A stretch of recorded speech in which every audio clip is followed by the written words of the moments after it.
Hey guys, Scrappy K Sue.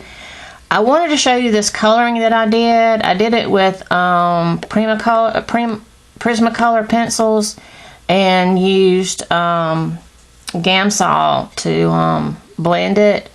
And I think it came out pretty good. But I wanted to get y'all's opinion, so I'm going to put it on the card. This is I believe this is a Digistamp, and I cannot remember who it was from.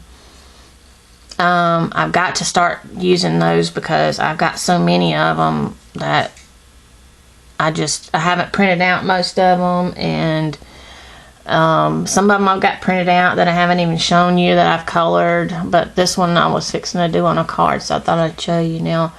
I tried to do some blending here and shadows. Now, I didn't even blend the shadow thing. I left it. I may go ahead and blend that, but also I did the little leaves